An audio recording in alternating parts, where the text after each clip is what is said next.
আমার ভাইরা শুনুন, আল্লাহ পাক রব্বুল ইজ্জত এমন কোরআন অবতীর্ণ করেছেন যে কোরআন আল্লাহ পাক রব্বুল ইজ্জত নিজেই ঘোষণা দিয়েছেন ফিহি হুদাল লিল মুত্তাকিন।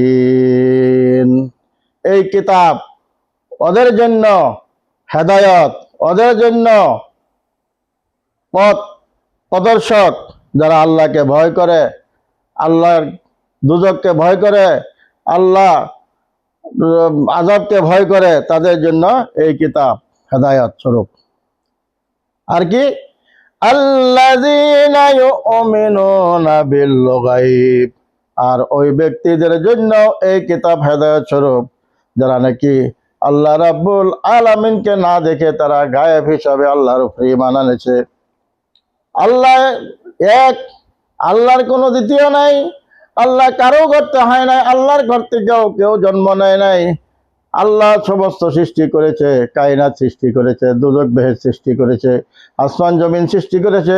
সব কিছু সৃষ্টি করা আল্লাহকে না দেখে সেই আল্লাহর উপরে যারা ঈমান আনছে, ওয়া ইউকিমুনাস সালাতা, আর আল্লাহর হুকুম মতে তারা নামাজ আদায় করতে থাকে।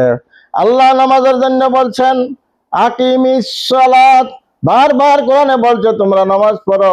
মানুষ একটি জীবিত থাকার জন্য যেভাবে তার মাতার প্রয়োজন, মানুষটি আল্লাহর হুকুম, আল্লাহর নিয়ামত খেয়ে আল্লাহর জন্য সেজদা করাও তার জন্য এরম প্রয়োজন। যে ব্যক্তি নামাজ না পড়ে সে মুসলমান বলে দাবি করা তার অধিকার নেই। সে নামাজ পড়তেই হবে, যেহেতু আল্লাহর হুকুম।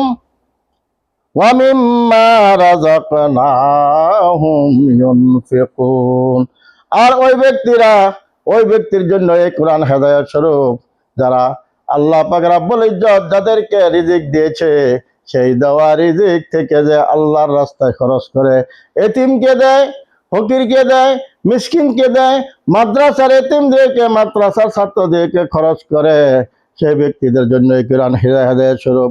আল্লাহ পাক বলছেন তোমাকে আমি রিজিক দিয়েছি, তোমাকে আমি ধন দিয়েছি, সম্পদ দিয়েছি, ওই ধন সম্পদ থেকে তুমি আমি আল্লাহর রাস্তায় খরচ করো। আল্লাহর রাস্তায় খরচ করা মানে এই পবিত্র মাসে যদি আপনি খরচ করেন তাহলে বেশি বেশি সওয়াব পাবেন। আল্লাহ পাক রব্বুল ইজ্জত আমাদেরকে এই মাসে বেশি বেশি ইবাদত করার, তাসবিহ তাহলিল করার, কোরআন তেলাওয়াত করার, বেশি বেশি সদকা ফিতরা আর দান করার তৌফিক দান করুক। সবাই বলেন আমিন। Udah mana tuh?